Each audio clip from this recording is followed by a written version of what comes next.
change stuff on me. All right, so thank you for all your patience and getting on here. So I just want to remind you all that I give 5 points extra credit accumulated over the end of the semester if you turn your camera on and you're on time. So I apologize.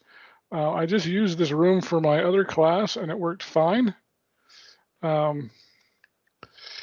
anyway, so I know Alejandro was on camera and then you turned it off. How come you did that?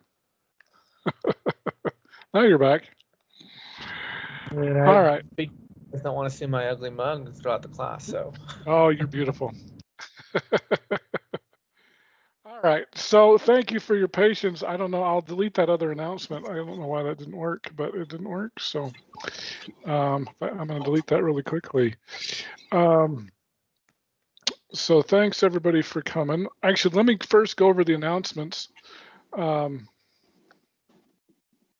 I'm going to delete this one too, because apparently it doesn't work either. Okay, so I do have 2 announcements. We're going to use this one every day, and hopefully it doesn't give us any grief on Thursday. The other announcement I want to just point out here, I've got a formula sheet for tests and quizzes. So this is something that you can print out. I'll just show it to you really quick and use for all tests and quizzes. You won't need this for a week or 2 at least. Well, we actually, no, you will, because we're going to talk about random numbers today. But this will be used for tests and quizzes in the future. So I see a couple of messages here, hopefully. So Cody asked about the extra credit. So basically, here's how the extra credit's going to work.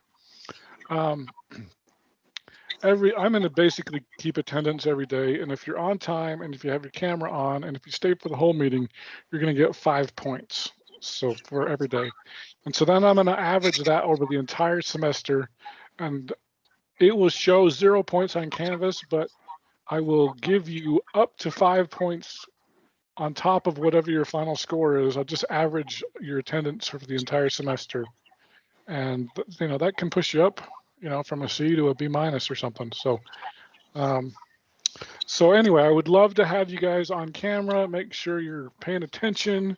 I will probably call on you to help me out and ask questions, and just make sure you're understanding and you're not falling asleep.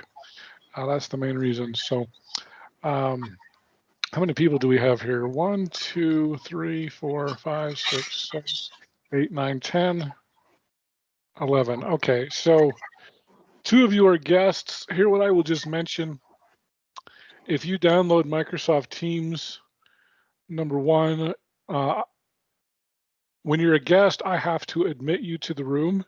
And when you have Teams, if you log in with your UVUID and your password, it will allow you to just join the room, and you can also see the meeting recordings when they're posted. So usually just a few minutes after class. So it's got a lot more features and it just makes things better. So any questions you have before I start going over the syllabus? All right. Let's see here. Okay, so let's go back here to the syllabus. Apparently I need to make a couple changes. Oh, I'm seeing something here. I have a feeling. Let me just check something here. I'm using the app. Any idea what's wrong?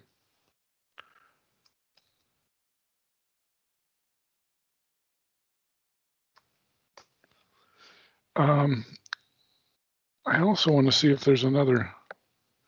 It says I have a feeling some people are in the wrong place, and I'm going to try to get them in the right place if I can figure out how to do this. I'm going to leave for just 1 second because I don't know how else to do this. I'll be right back.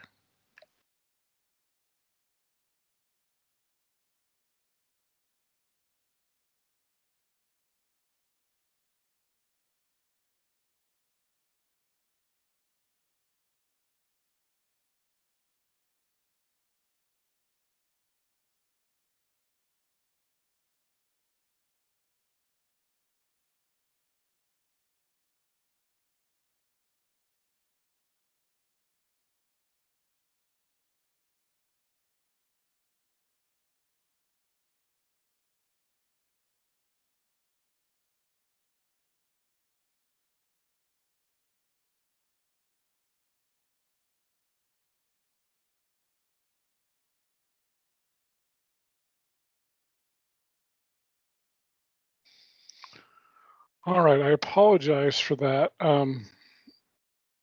Seems like it's sometimes Teams is annoying.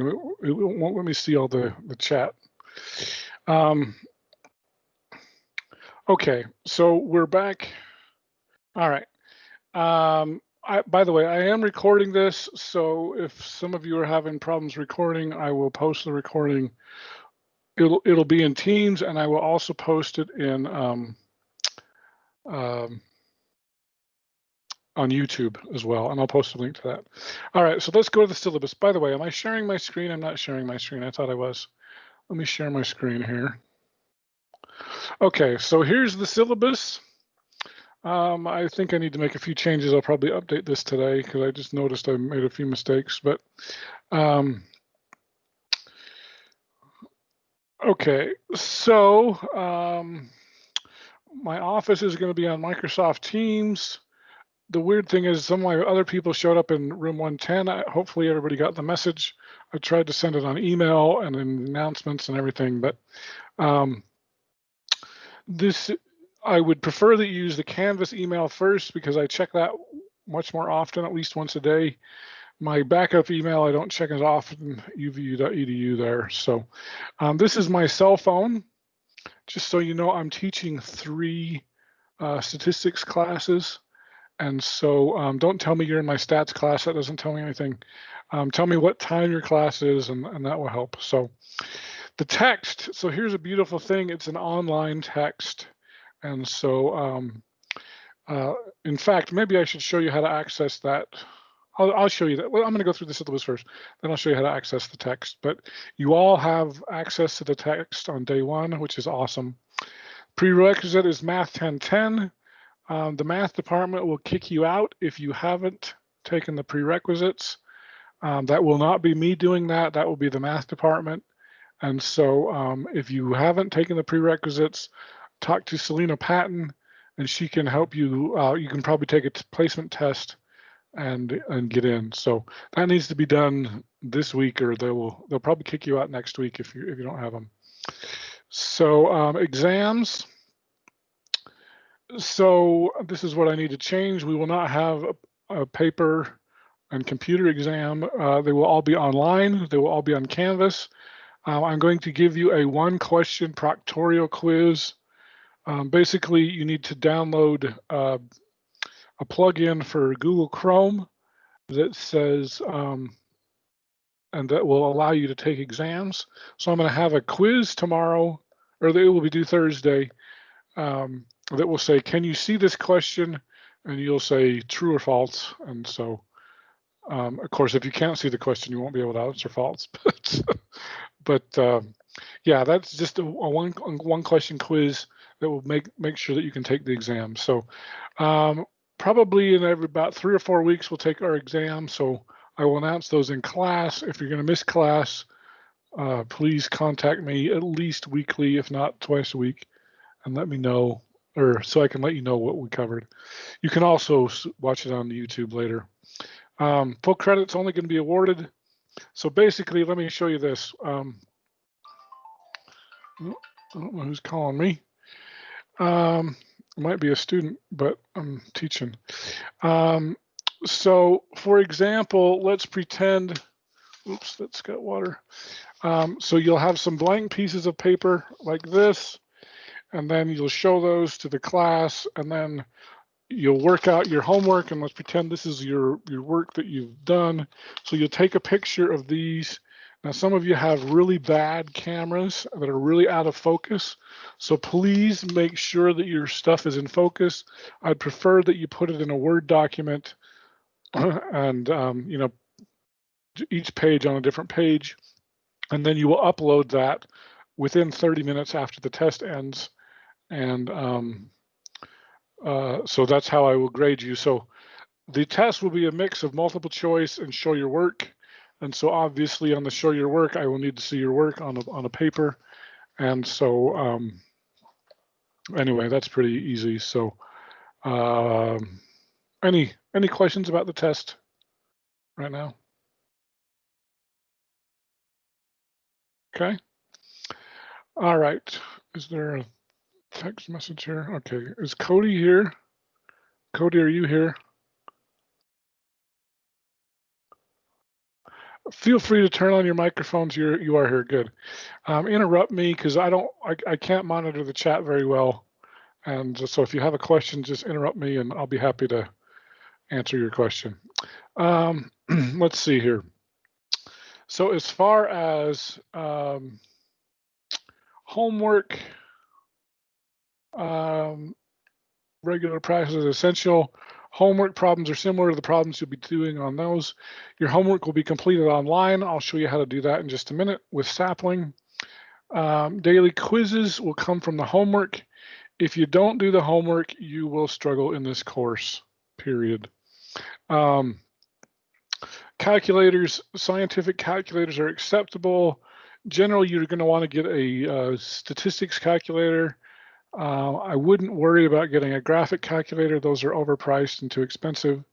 But you cannot use a cell phone calculator. So you should be able, usually you can go to Walmart and for about $10 you can probably, the main thing is, will it calculate standard deviation?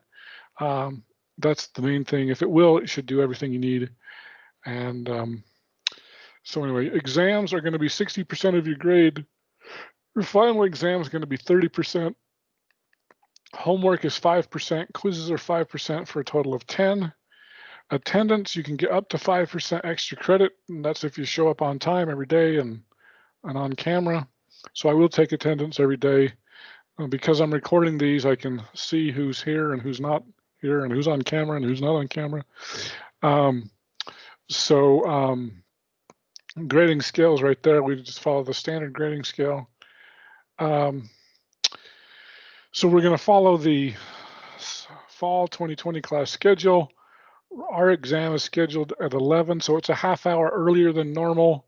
It's December 15th from 11 to 12:50 p.m. Don't cheat. So in my last class, I don't know what the hours are for the math lab, but my last class, somebody told me they had a friend in the math lab. It's apparently open tomorrow. And this is what they were. I have no idea if that's what they are. I do believe they will have some online options as well as in-person options. But this is, don't hold me to this because I don't know if this is true. But anyway, I think you can probably read the rest. Oh, I need to fix my dates on that. Those are wrong. But I'll fix those. I'll upload a new one there. But that'll be the only major change. So, do you guys have any questions for me about how the class will run?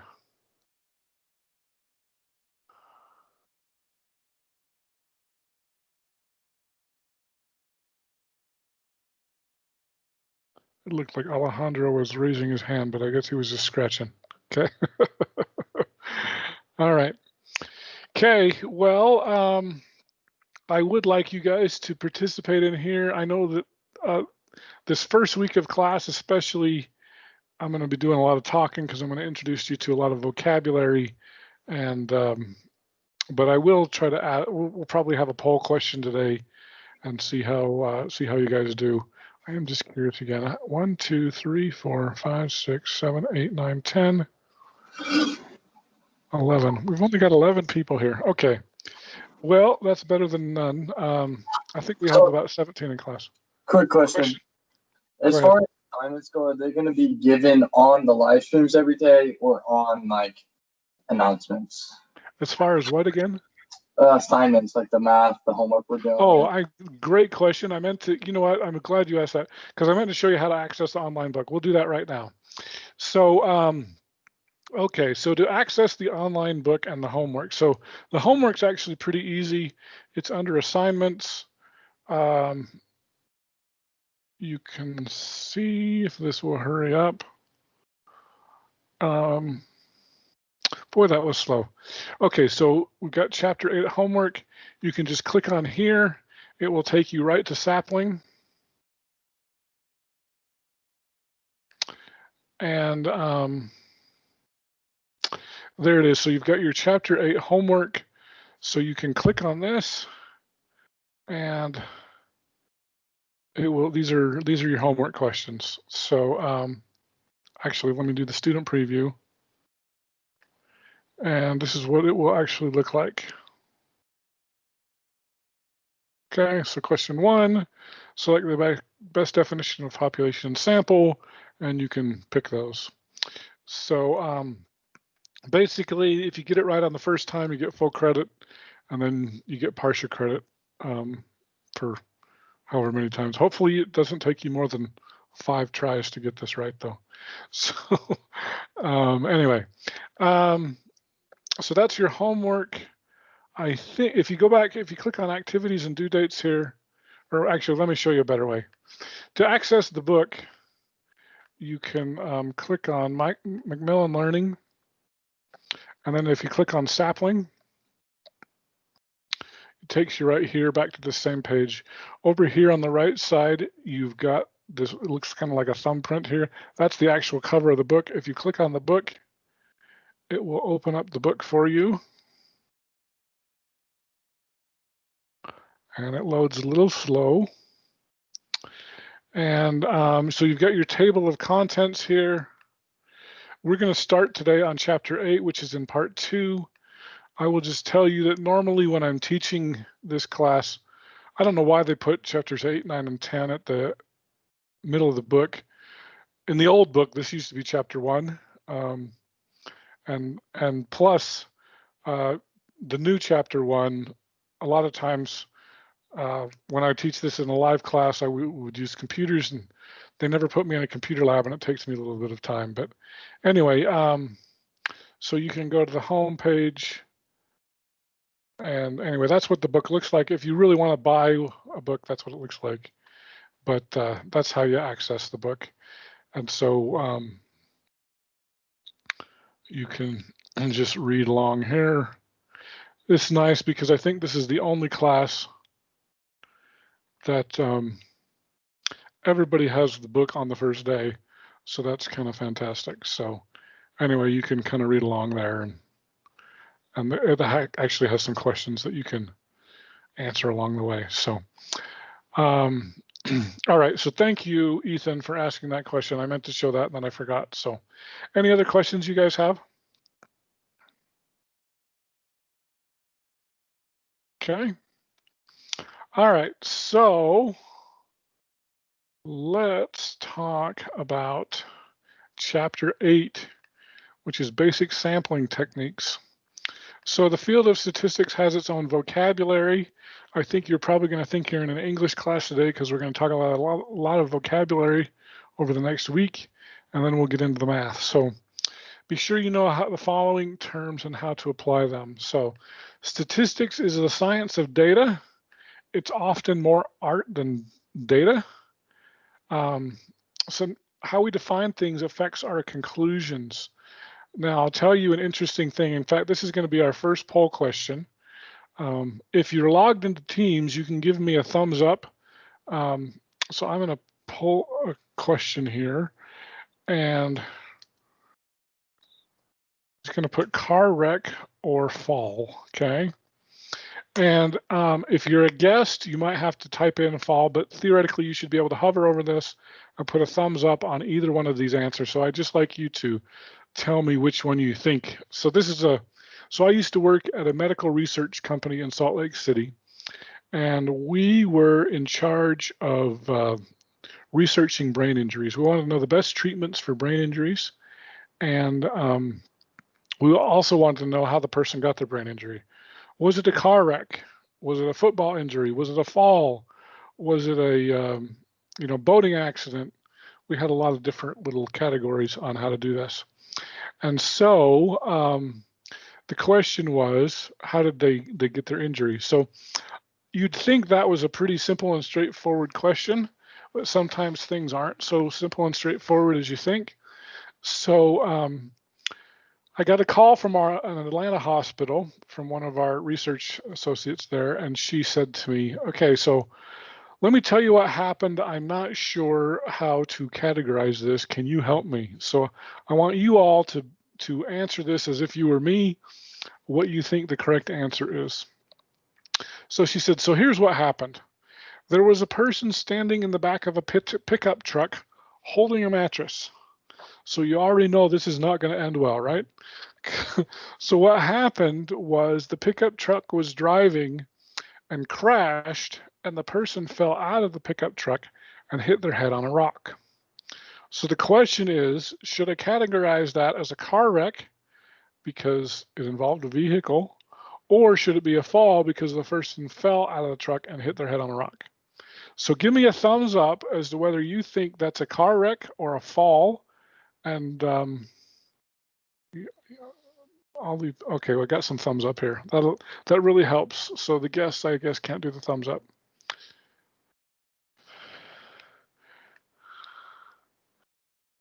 So we're getting a definite difference of opinion here.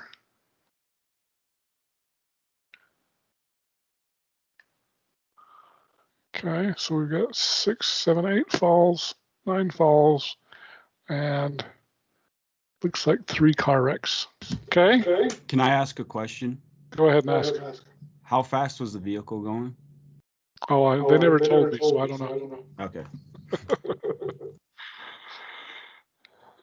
Okay. All right. So now, do you want to know what the correct answer is? The correct answer is whatever you want it to be. If only the test could be that way, right? So here's the thing. So I said, oh, you know what? I don't know how to answer that question. I'm going to go to the government and I'm going to ask them, because surely the government must, this happens. Well, the government wasn't any help, because if you go to the National Highway Transportation Safety Administration, they say anything involving a vehicle is a car wreck. Okay. And if you go to OSHA, they sound, well, because it's an on-the-job injury, or I don't know if it was on the job, but they would say because the person fell, it's a fall. So the fact of the matter is, you're all going to run into these kind of situations, and it's whatever you decide you want it to be. You may want to put a note in here. And so that's why I say how we define things affects our conclusions. And so something as simple as how did you get your brain injury sometimes isn't so simple. So in statistics, we define, organize, collect, summarize, and analyze information to draw conclusions or answer questions. We may also say how confident we are in our findings. This often gets left out, especially in the news media. We are in an election year, and so you'll probably hear a lot about statistics in the news as we go. So here are some techniques that can be used in either observational studies or experiments. We're going to talk about bias, okay? Bias, in a statistical sense, means that we're going to systematically favor certain outcomes. Now, often the bias is unintentional. Sometimes it is intentional, okay? But typically, especially in a statistical study, most bias is unintentional. So let me ask you a question. Let's say, for example, that it's noon right now. Let's say I went to the mall right now. Instead of going to class, I was at the mall and I wanted to conduct a statistical study, an opinion study of some kind, okay? Now my question to you, obviously all of you are here in class. So, and that's where you should be. But my question is, describe the type of people who would be at the mall on noon on a Tuesday. So I'll open it up for anybody who wants to respond, and if you don't, I'll start picking on people. Moms with children. Moms with children. Okay, that's one. Good, Alejandro. Who's got another one?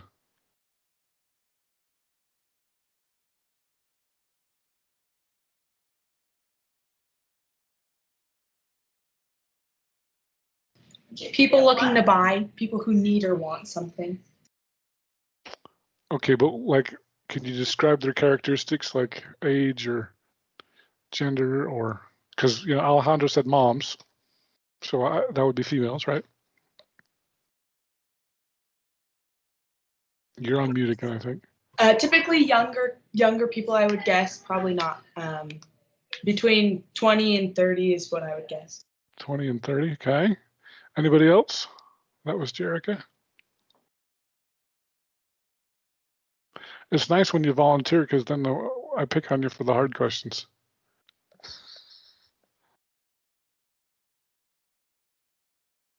Christopher Erickson, what do you think? Are you on camera, by the way, Christopher? What do I think about who would likely be at the mall on a Tuesday At noon. at noon? I have no idea. It could be anybody. Well, it wouldn't be a college student, right? Because you're all here. Probably not. So No. college students would not be at the mall. Couldn't Cody, be what do you just- think?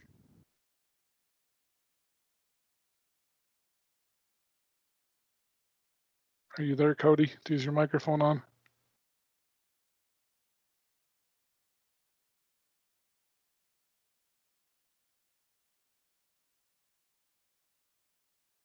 I can't tell if his microphone doesn't work or if he's on mute or what. How about Ethan? Oh, go ahead. Who's KR? Oh, Courtney Rasmussen. okay. Sorry, I was just commenting. He said that he didn't have a microphone.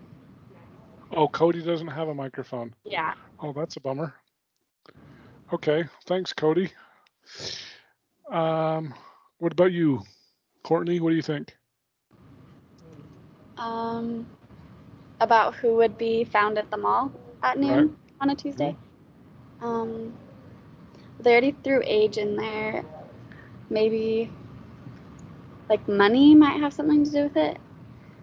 Like, I don't know, with sampling, there's like rich people. Like, it depends on who you walk up to, right? Okay. What about like retired people?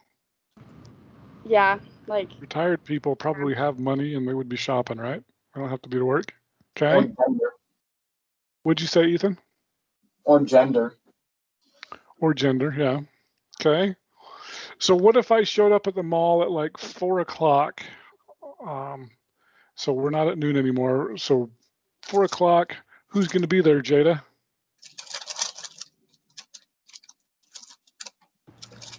I would say high school students. High school students. Okay. Very good. So high school students might be at the mall at 4 o'clock on a Tuesday.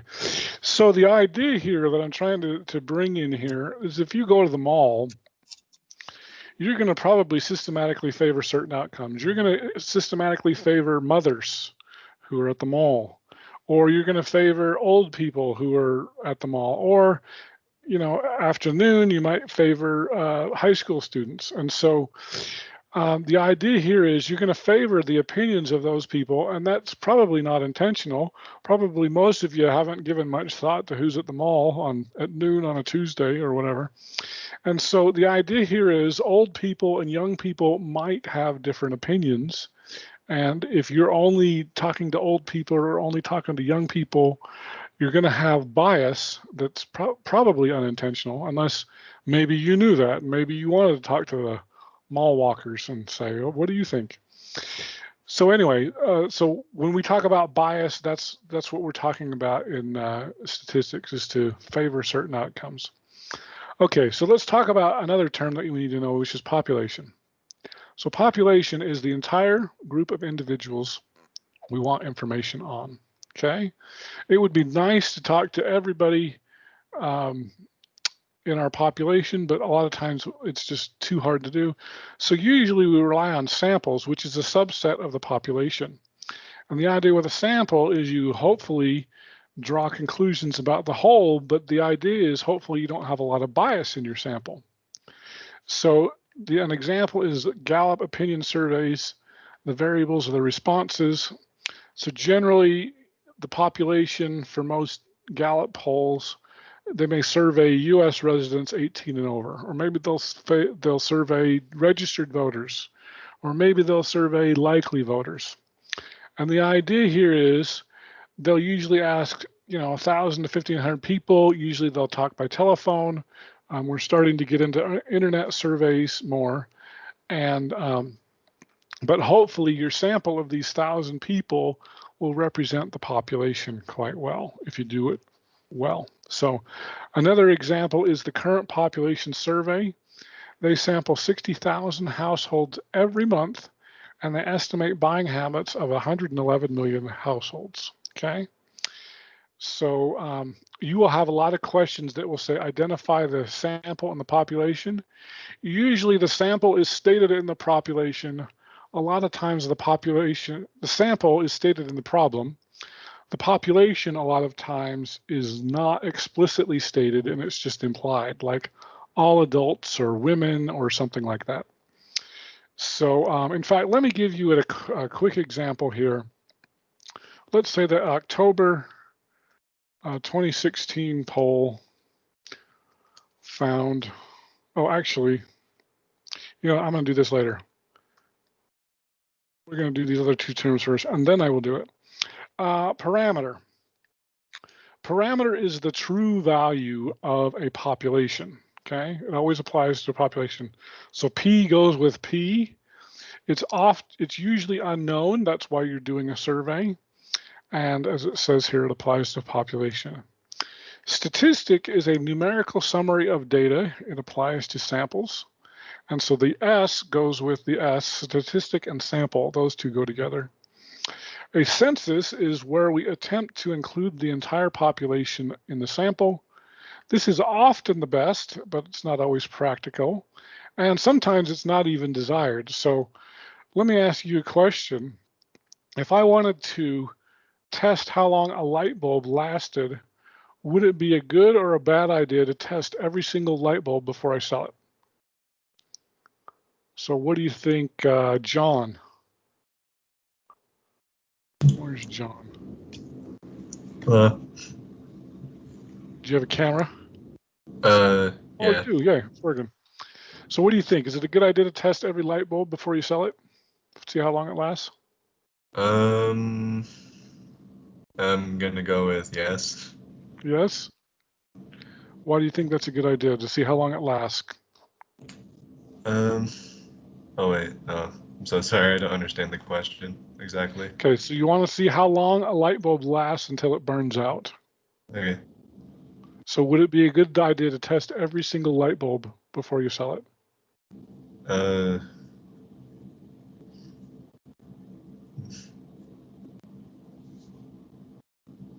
I don't know. You don't know? Do you like, so would you buy a light bulb that was already burned out? No. No, so it wouldn't make sense to test every light bulb. You might want to test a sample of light bulbs and see how long they last, but you would never test every light bulb because then you wouldn't have any light bulbs to sell. Does that make sense? Okay. Yeah. All right. And so a lot of times we like to do the entire population. We'd love to do a census if we can, but in some cases a sample would be better. In the case of a light bulb, you don't want to test every light bulb. Okay. All right, now, here's what I would like to do. I want to ask you guys I'm going to create a little scenario here. And basically, an October 2016 survey found 48% of people supported Hillary Clinton. Let's see, October 26th survey of 1,200 people found 48% supported Hillary Clinton. During the November election, it was found that 49.5% supported Hillary. Okay, so here's a little scenario. This will be kind of like your test question. So I'm going to ask you 4 questions. What is the population? What is the sample? What is the parameter? And what is the statistic? Okay. So you've got 4 questions there. I just picked on John. Let's pick on Courtney. Courtney, which of those 4 questions do you want to answer? Population. Okay, you're going to answer the population. Or And what's the population? the population's 1,200 people that were surveyed in 2016. Okay, I think that would be the same. So there's only 1,200 people in America? No. No. Oh, that's the sample, right? Yeah, you got the sample. So 1,200 people is your sample. What would be the population? I'm not sure. Okay. I have an answer, Who's that? Chris. Would it be all individuals eligible to vote, period? All American, yeah. Americans or individuals registered to vote. Now it does. Now here's the interesting thing to say. It actually doesn't tell you who it surveyed. So we don't know that these people were registered to vote. You probably could safely assume they were adult Americans, but we don't know if they're registered to vote. So, and that can make a big difference. One of the things you'll notice, we are in election season, and so it's important to pay attention to what they tell you the population is, because you'll notice sometimes they do adult Americans, sometimes they do registered voters, sometimes they do likely voters, because not everybody who is registered is likely to vote. In fact, you all are college students, and you probably, or most of you, especially here in Utah, are registered to vote, but college students are some of the least likely to vote.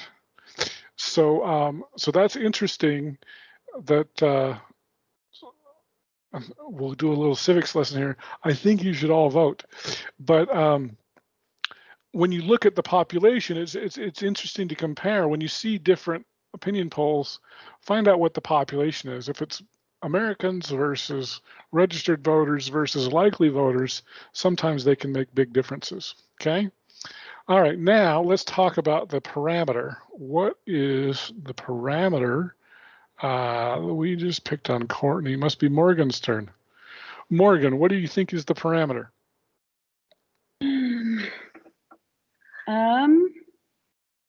So it's the true value, usually unknown, having to do with the population.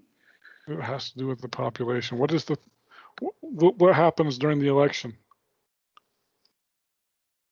What happens during the election? Yeah. Who do we ask? Just basically anyone that's able to vote should be able to vote, but it doesn't we ask the necessarily. population, right? Yeah, it doesn't necessarily mean that they will. So I guess that's why it's unknown. Well, that's why. Well, so here's what I'm going to say. If you don't vote, you don't count. So the election, you can think of the election as our census. It's where we attempt to include the entire population in the sample. Okay. So you can think of the election as a census. So there's your hint. Does that help you? Yes, I think so. Okay. So what is the parameter?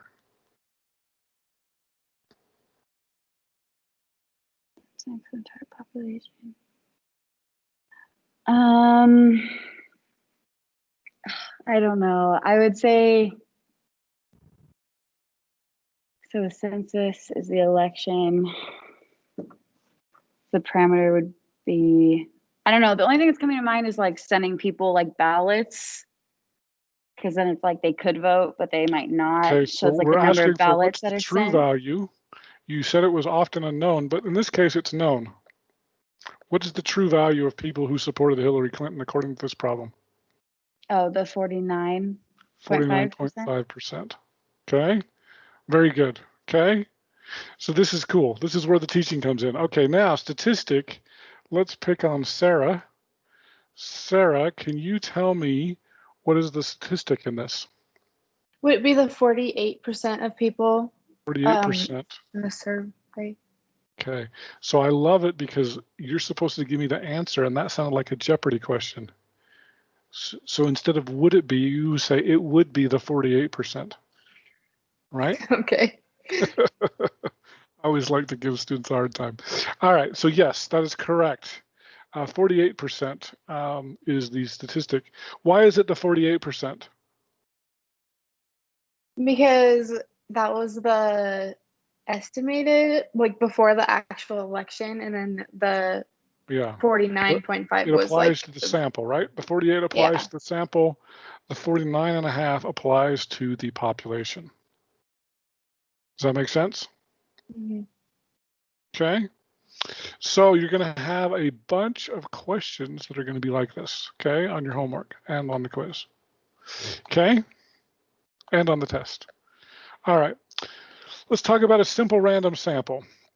A sample of n individuals is chosen so that everyone has an equal chance to be chosen. Randomization can be difficult. So, in fact, I'm going to tell you a story about that in just a second. One researcher used a random number generator in Excel, and he found the numbers weren't random.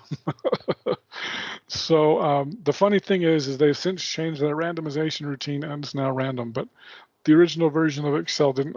It said it was random, but it wasn't.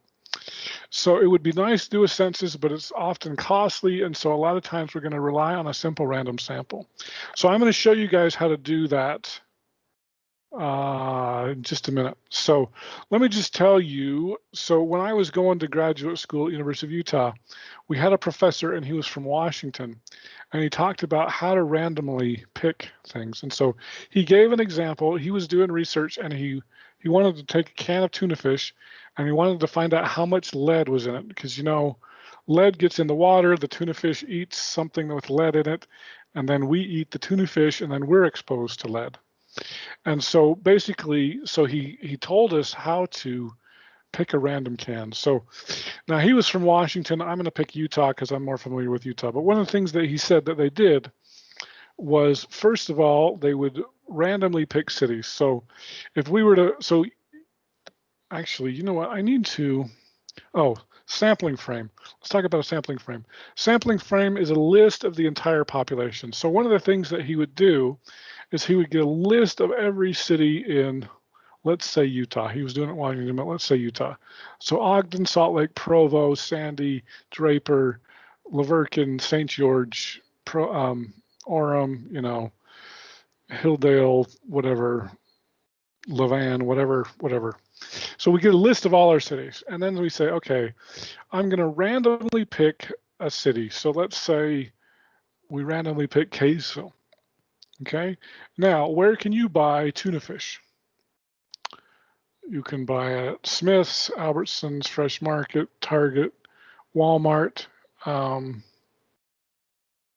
Bowman's, whatever. Okay. So let's say, okay, so we randomly pick our city is Kaysville, then we randomly pick Bowman's, let's say. Okay. Now, who makes tuna fish? Okay. So you've got Chicken of the Sea, you got Starkist, you've got the store, generic store brand, you've got Western Family, you've got whatever else. Okay, there's a bunch of different ones. Okay, so now you need to randomly pick the store brand. So let's say I've got Kaysville, Bowman's, I pick Chicken of the Sea. Okay, and then you can buy tuna fish, and it's either in oil or in water. So now you have to randomize that. And so now we've got Kaysville, Bowman's, Chicken of the Sea, and I randomly pick oil. Okay, and so true randomization can be really, really difficult. Now, I'm not going to do anything that difficult with you, but I would like to do a quick little poll for you guys. And so, so we're going to create a sampling frame right now.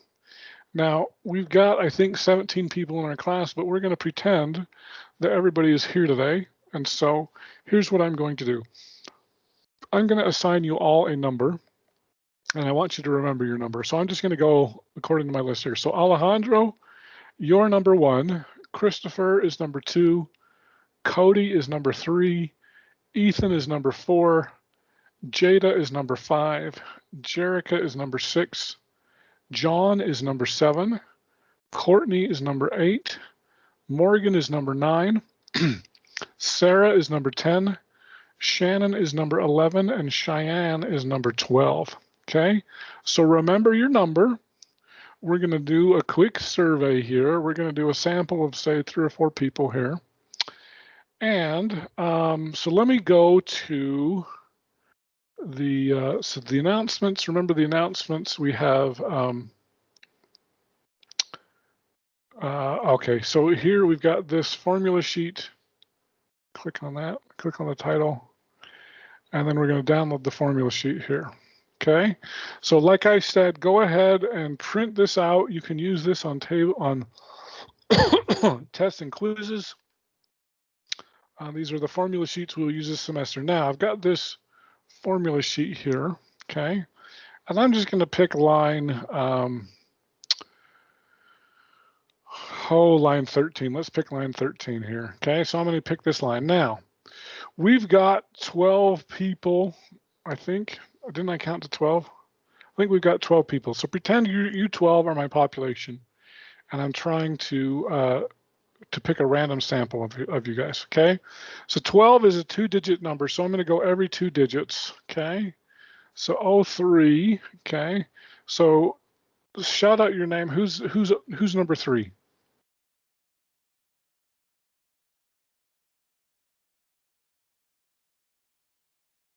One, two, three. Is it Cody? I picked Cody. Oh, Cody doesn't have a mic. Okay, Cody, well, we'll read your answer here. So the question is, who do you want to win the election? Is it Joe Biden or Donald Trump?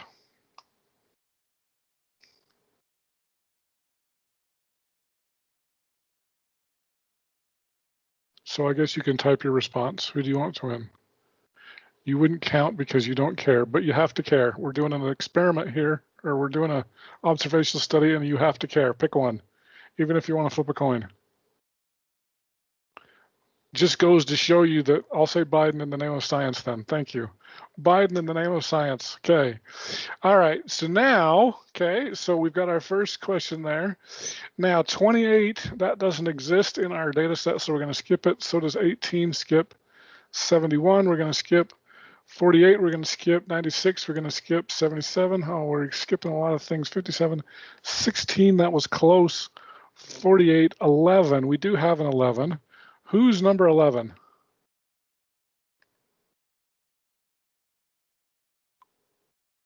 Shout out your name. I think that was Shannon, wasn't it? Shannon, are you number 11?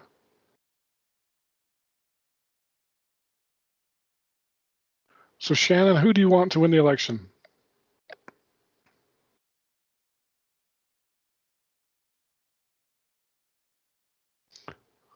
We can't hear you, Shannon. You need to type it too.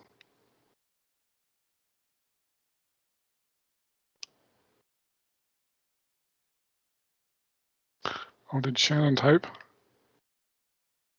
Shannon goes with Trump. Okay. So one Trump. Okay, so let's go. Okay, so that was, we're on line 13. We just did number 11. 87, we're going to skip. 95, we're going to skip. 84, we're going to skip. 92, we're going to skip. See, we need a lot bigger sampling frame, so we don't have to skip so many numbers. 06, okay. 06, who is number 6? Me, Jerica. Jerica, who do you want to win the election? I'm going to say Trump. Trump, okay. All right, and then hopefully we'll do one more here. 96, 68, okay, we'll go to the next line. 20 is too big. 57, 05. Who is number 5? That's me, Jada. Jada, who do you want to win? I'll say Trump. Trump, okay. All right, so we've just done our sample. We show that according to our sample, 75% of people want Trump, 25% of people want Joe Biden. So my question to you is, do you feel like you understand how to use this table, and can you do it on a homework problem?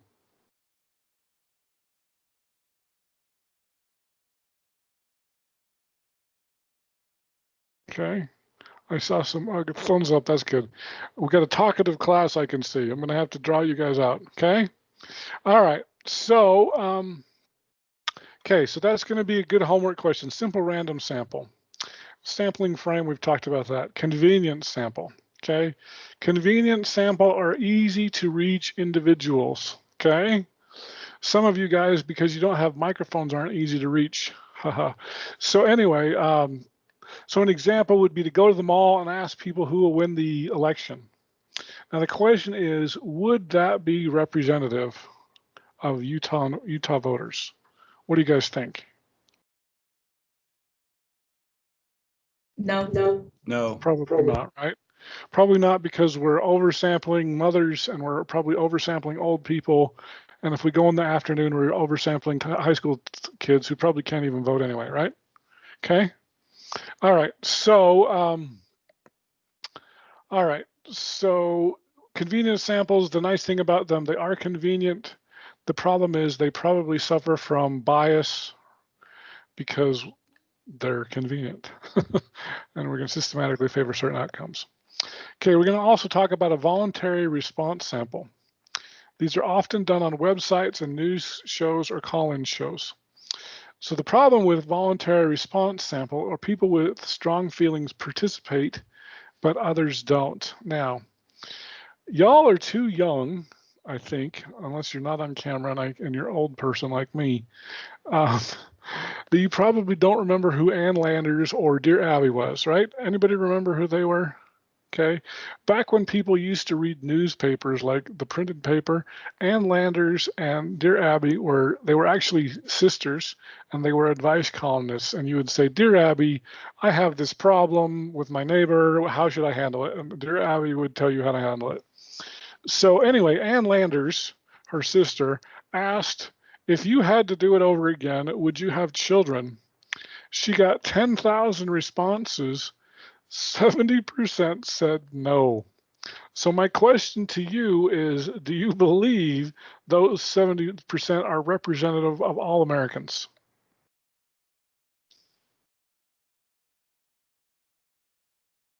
Whose turn is it? It must be Cheyenne's turn. I don't think it would be a good representative, because it's like people that they all were like very strong about saying no. Yeah, they probably had rotten kids that were juvenile delinquents and didn't want to become a parent ever again, right? Okay, so yeah, so that's the problem with voluntary response samples. They're probably going to suffer from response bias, and that you're going to get people that are very strongly have strong feelings. Okay. Sampling frame, we already talked about that. Stratified sample. Okay, now this is going to be one of the harder. We're going to talk about stratified and we're going to talk about cluster. These are the two that people are going to get mixed up the most. Okay. Stratified sample, a random sample could miss segments of the population. So I just did this with my last class, and I think I only interviewed 3 people, but all 3 of the people that I talked to were women, and I didn't talk to any men. Now I think this class has a few more men. In fact, let's pretend we're going to do a stratified sample here. We've got 12 people in our class. I'll count the men. 1, 2, 3, 4, 5. So we've got 5 men and 7 women. Okay, so you guys are much more gender neutral than my other class. My other class was 8 and 2, 8 women and 2 men. So so it wasn't too surprising that we didn't talk to any men. But typically, although I'll break this rule in just a minute, typically with the idea with a stratified sample is you're going to so you're going to break up into groups. So here's what I'm going to do. We're going to redo our sampling frame, and we're going to use a single digit for each man and each woman. Okay, and then it's going to be easier not to skip over people. Okay, so I'm going to renumber you. So remember the men. So Alejandro, you're 1. Christopher is 2. Cody is 3. Ethan is 4. John is 5. Now Morgan can go each way. Morgan's a girl though. Okay. 5. Okay, so we've only got 5. Okay. Now, so remember your numbers, man, and we'll do this in just a minute. Now we're going to do the women. So Jada is number 1. Jerica is 2. Morgan is 3. Sarah is 4. Shannon is 5. And Cheyenne is 6. I thought we had 12 people in here, or 13. Anyway, okay, so we've only got 11 people, but that's close enough to half and half. So here's what we're going to do. I'm going to randomly pick 2 men and 2 women because that's pretty much 50-50 in this class. And we're going to ask the same question. We're going to do a stratified sample, and we're going to see if we get a different answer than we did the first time. Okay, so if we go here, I'm going to pick line number, let's pick line number 3. No, we'll pick line number 4. Okay, so we're picking number 3. I think that was Cody, right? Cody, didn't we pick you before? You said Biden for science, didn't you? Okay. All right, so Cody, we're picking him again, so he's got a 1. And now we're going to pick another man. 7's too big, 99091. Who's number 1? I can't remember. I think that's Alejandro, right? Who are you picking? Let's go with Trump. Trump, okay. All right, so now we're going to pick 2 women because we're going to keep this stratified. And so we just picked 1. 7, okay, so 1 is the woman. Who's number 1 is the woman? I can't remember.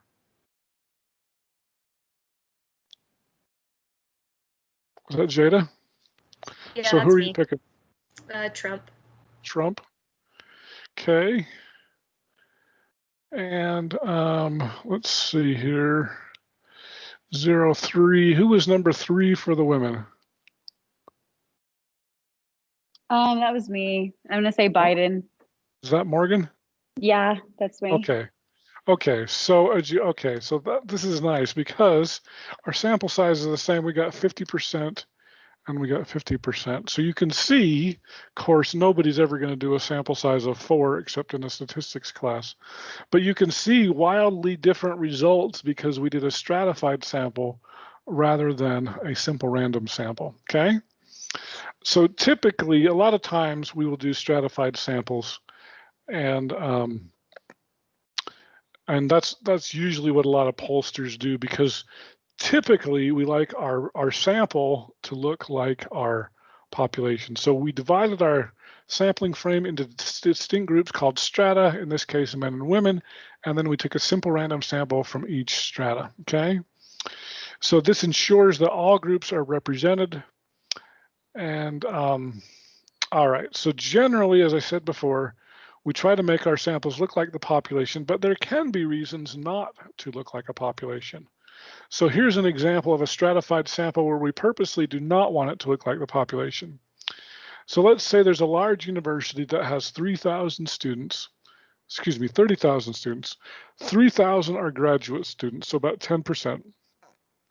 So a simple random sample of 500 students gives every student an equal chance of being selected. So 500 divided by 30,000, that would mean each student would have a 1 in 60 chance of being selected.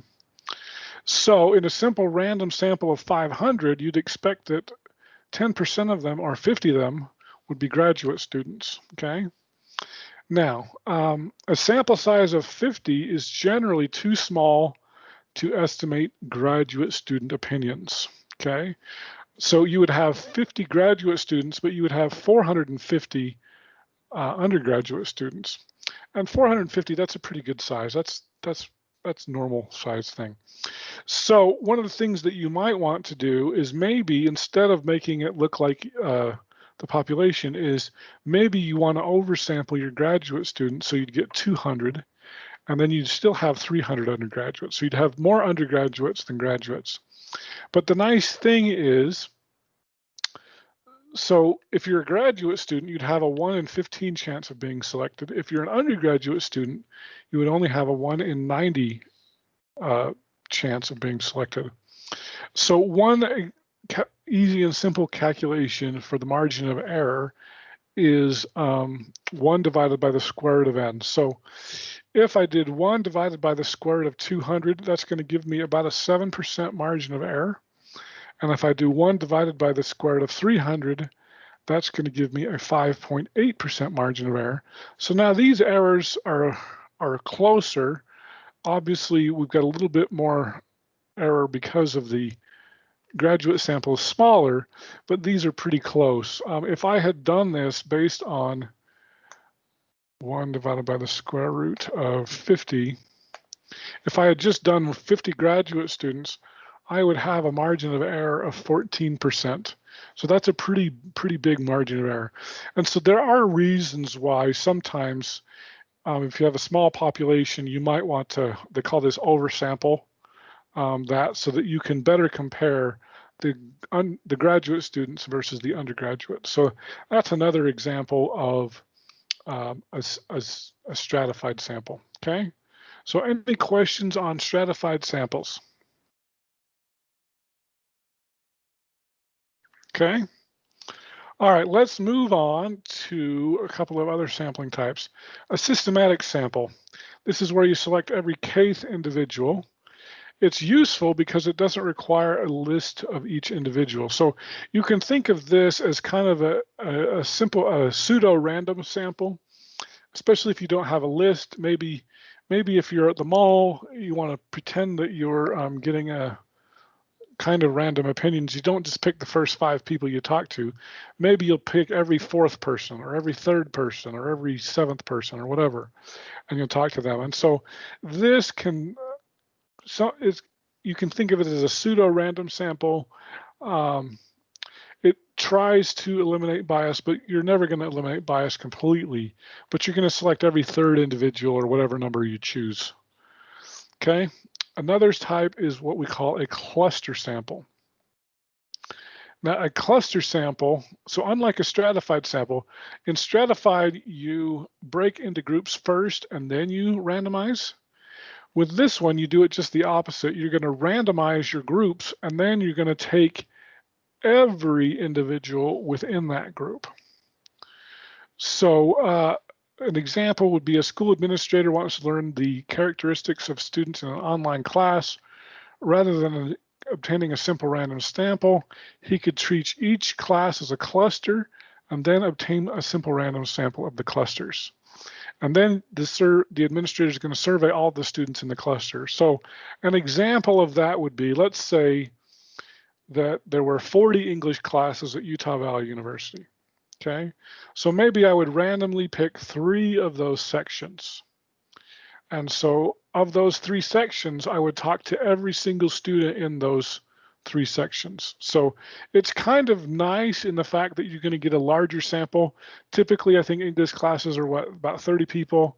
So if you got 30, 60, you'd get 90 sample or 90 opinions fairly easily. But once again, everybody in the cluster rather than picking people from each class.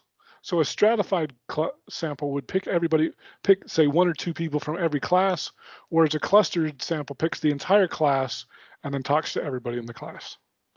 So does that make sense? Okay. All right. We're about done. So a couple other things that we have. Convenient sample, those are easy to reach individuals. Just like it sounds, they're easy to reach. You can go to the mall and ask people questions. The question is that representative? Usually not. We already talked about the voluntary response sample. Multi-stage sampling is a use of combination of previous methods. Maybe you'll use a systematic sample with a stratified sample or something like that. Obviously, with your sample size, you want to have the largest sample possible. That helps you reduce bias. However, those are usually much more expensive. So now usually at this point, if we were in a live class, I would break you up and I would have you practice doing these different sampling techniques. It's hard to do that virtually. But anyway, we're about out of time anyway. So just as a reminder, you've got 3 things due tomorrow. One is the Proctorio quiz. It'll be a 1-question quiz. Make sure you've got the Proctorio extension. You must use Google Chrome. 2, you're going to have your homework that's due. It'll be due 5 minutes or about a half hour. I'm going to make everything due at 11 a.m. Class starts at 11:30, so that'll give you plenty of time. So 11 a.m., your homework will be due and your quiz will be due as well. So do you guys have any questions for me before I let you guys go? You say that's due tomorrow? Thursday. Okay. If I said tomorrow, I meant Thursday. Are all of these, including the quizzes, found in like that assignment portion that you showed us? Yeah, so you should be able to find everything in the assignments in Canvas. If you go to assignments, so the homework is right there. You can click on that, and then your quiz. I need to publish it. I'm almost done with the quiz. I might add 1 or 2 more questions, but I will publish it. That will be due at 11 o'clock on Thursday as well. And then the proctorial quiz will be under this as well. Oh, actually, you know, every time I use this proctorial quiz, it never works. So I'm just going to create my own new quiz. But that will be due. It's just a 1 question. Can you see this question? Basically. And then, easy. Should get 100% on that one. How do we get access to like this recorded video if we want to like go back and look at the questions? I can't hear that. How do we get access to this like recorded live? Okay, so as soon as I end, well, it usually takes about 5 or 10 minutes. You can either look at it in the chat for this class, and so we use the same link all semester. So just click on that same link you clicked on today, and then it will have the recordings there. I will also post it on YouTube, and so you can see it on YouTube as well. So you should be able to see it either way if you want to rewatch the lecture. Okay. So Any other questions? I'm on Canvas right now, looking at that.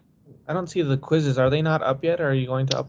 I will upload it soon. Oh, okay. Yeah, right after class, it'll be up there. Okay, great. I don't know about anyone else, but I tried to get into the assignment already, and it's talking about institution or something, and it's not letting me in. Is that something anyone else has seen, or what is it doing? It says that I have to put in your institution. Yeah. Something. I don't really know. Institution? Or yeah. It'll ask you like what your school is, so you just put Utah Valley University, and then once you do that, it'll allow you to access the textbook. Okay. Thanks, Alejandro. Let's see, do I have any other questions there? Oh, Cody said put in UVU. Did that work, Jerica? Okay. Anything else? Okay, well, hopefully we don't have all the tech problems we had today with getting in. I anticipate that it will be fine.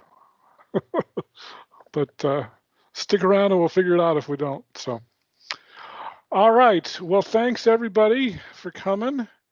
And we will see you all on Thursday.